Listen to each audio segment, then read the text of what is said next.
Hello everybody, thanks for coming back. My name is Meekan and today we are covering Married at First Sight season 16 episode 7, and this is the honeymoon continues. A lot has happened. The last honeymoon, Gina and Clint got into a pretty heated argument. Aries wasn't really attracted to Jasmine, but Jasmine was. So yeah, let's see what's going on. So Clint meets up with his bros and he tells his bros that Gina attacked him. She didn't attack you. She was trying to talk to you. She was trying to have a conversation with you, but you were on the defense. You felt like you had to defend yourself so much that you started going after her, and it was back and forth, crazy. He says that he didn't mean what he said.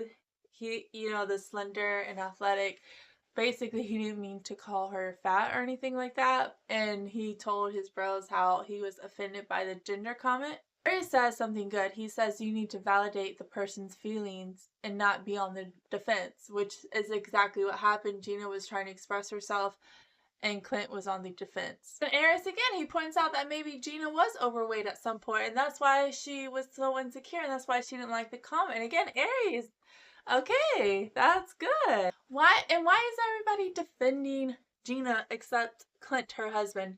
Okay, you had Mac defending her, you had Aries defending her, everybody's defending her except her husband.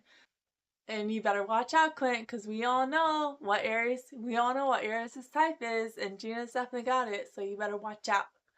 Because you already had Clint and now Aries coming after your girl, so you better be careful. Aries says, if you could take away the comment, would you take it away and say it differently? And Clint's like, yeah, I would.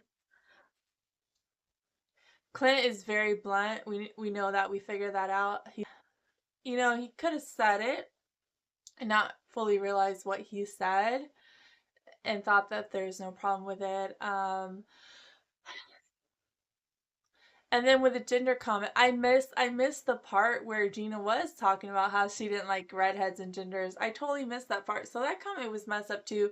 They both made a comment that hurt each other.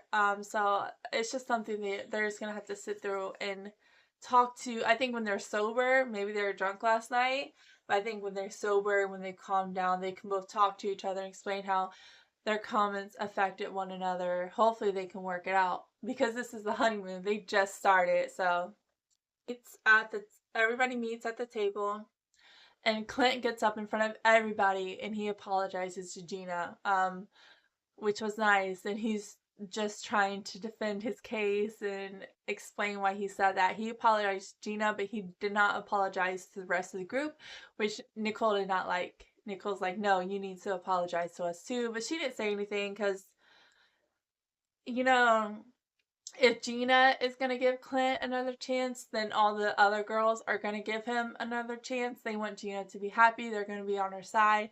So that's what she chooses. That's what they're going to go with. Nicole's not happy about it, but she's going to stick with Gina.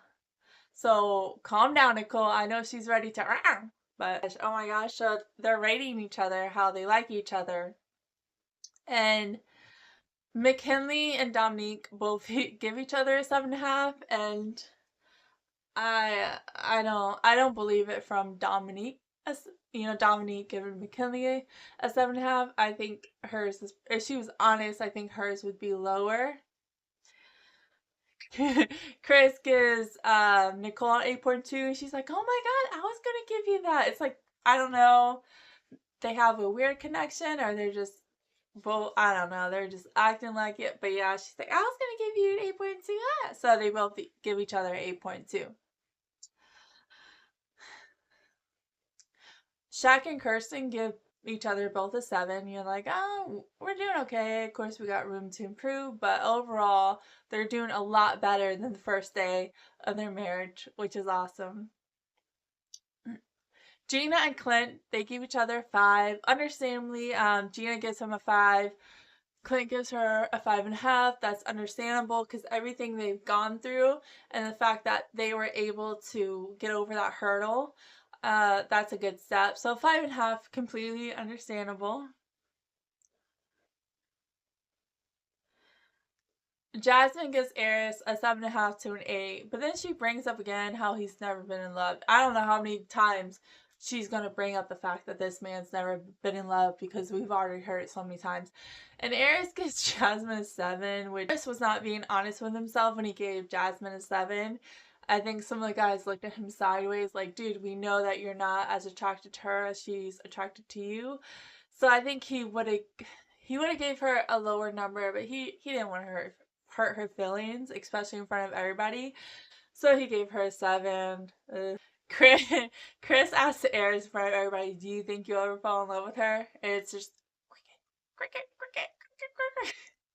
Come on, why are you gonna ask that man that? Why are you gonna put him on the spot? Like, you know how he feels about her. So I think Chris is trying to start get to Domynique and McKinley, and she's surprised that he's doing this Married at First Sight because he doesn't seem very adventurous. Everything that they've been going on and the honeymoon, all the adventures, he doesn't seem like he wants to do it. So why is he getting married at first sight? It just doesn't make sense because getting married at first sight seems like very brave and adventurous thing to do. But then you get to honeymoon and you don't want to do anything and you just want to complain about everything. So to her, she's like, it just really doesn't make sense. And she doesn't like that he's doing all these things just for her. He's like, okay, I'll do it for you. I'll do it for you. She doesn't want that. She wants him to do it because he wants to do it, because he wants to be adventurous and he wants to experience new things because he wants to, not just because of her. So I think she's frustrated with that. He explains like, oh no, that's how I hype up my brother. She's like, I'm not your brother, bro. I'm not your brother. I'm your wife. Awkward. He's asking for some room to grow. He's like, just give me some time, give me some room. And she's like, I feel like I'm your coach. I feel like, I'm your coach telling you to do this, this, this. And McKinley's not feeling this at all. He's saying it's your way or the highway.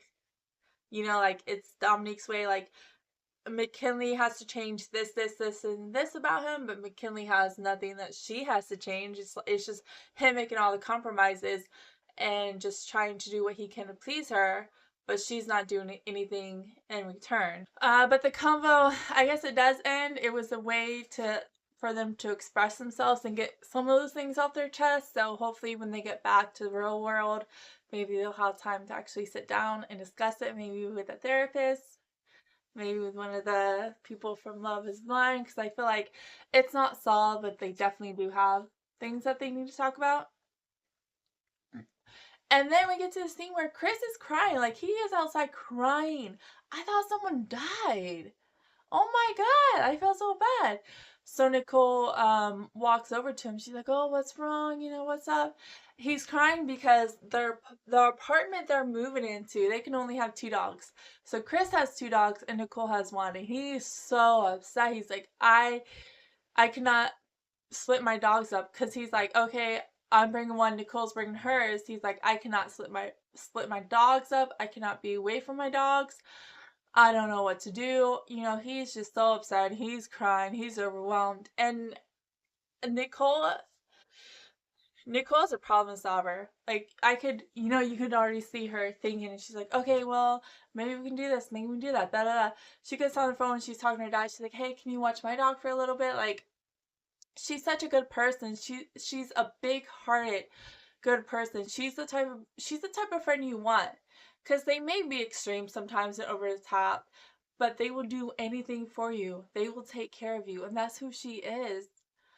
She is gonna help him. She's gonna sacrifice being from her dog so he can be with his 2 dogs, and that's so beautiful. Like, that's a wife you want, and that's a wife you need. Because Chris is just not emotionally there. Like, for him not to be with his dogs would be so devastating, and for her as well. But I think she'd be able to handle it more emotionally, and she has family. She has her dad that can watch her dog, so she was able to problem solve it to calm him down a little bit, because he was hysterical crying. I thought someone died for real. So now the couples are getting ready to head home and they're going to be moving in with each other in an apartment. It's going to be interesting because I think this is the part where they get to see each other's houses and kind of how they live and stuff like that. And I'm just curious of what happens when when Domynique sees where McKinley lives. I don't think she's gonna like it, but we will see. So I'm skipping over a lot of the boring stuff in this episode. So we get to where Eris and Jasmine move in, and we find out that Eris is very bossy. He's like, I'm the left side of the dresser, left side of the sink. You know, he's just like really bossing Jasmine around. She's like, oh, okay, so you're bossy, huh? Okay. And what's up with the left side? He wants the left side of everything. He wants no shoes in the houses. He's like, when you come in, I don't want no shoes. And she's like, well, I walk around and shoot my houses. He's like, yeah, because you're one of those people. What do you mean one of those people? You're dog people. He's like, because you're a dog people. That's why you walk around with your shoes in your house. Like, he can't get over the dog part. I don't know how he's going to deal with meeting the dogs and everything. I don't know. So, we'll see. So they get to see each other's houses, and Aries, of course, he has a gym. He has a gym in his house. You know, whenever he doesn't have time to go to the gym, he can just get up and work out, which that's totally awesome. If I had the money, I would totally get something in my house like that because I don't have time to go to the gym at all. So that's awesome. He also has a man cave, which is, yeah, I mean, he's a single bachelor, of course. He has a man cave when his friends come over. And so when they were talking about, you know, moving in with each other, Eris is like, okay, you can get your man cave, but I want my beauty room. And he's like, okay, good. So they already had that little compromise when they move in. He's gonna have his and she's gonna have hers. So that's awesome. That's something there, right? So they seem to be getting along well. Ew. McKinley and Domynique. McKinley lives in the basement of his friend's house. He moved down here 5 months ago, so he hasn't really established himself. He's just, I guess, been kind of saving up there. He says that he hasn't had his own apartment yet because he's just not sure yet, which is crazy because you just gotta marry at first sight to marry someone from the area. So yeah, I would be nervous too if I married with someone they're like, I'm just not sure if I want to stay here or not. And he has very little to his name. You know, you go down there, there's like a bed and dresser, but it's not much. You know, she feels like she can't get a good understanding of him because he has nothing. Like he just has nothing in his room, so she really doesn't know what he's about and what he's like. So it's kind of hard for her to do that. Domynique is not impressed at all. When she said she wanted an older man, she wanted someone who was more established, someone who had their own place, you know, had a nice job, who just didn't live in someone's basement. You know, she wanted someone who was established all around. That's what she was looking for when she said an older man. Okay, that's it for episode 7. Like I said, I skipped a lot of the boring stuff, and I just wanted to get to the good juicy stuff. So we're gonna jump in next time to episode 8 and see all the other couples, how they're doing moving in and looking at each other's places and all that stuff. So I will see you next time. Bye!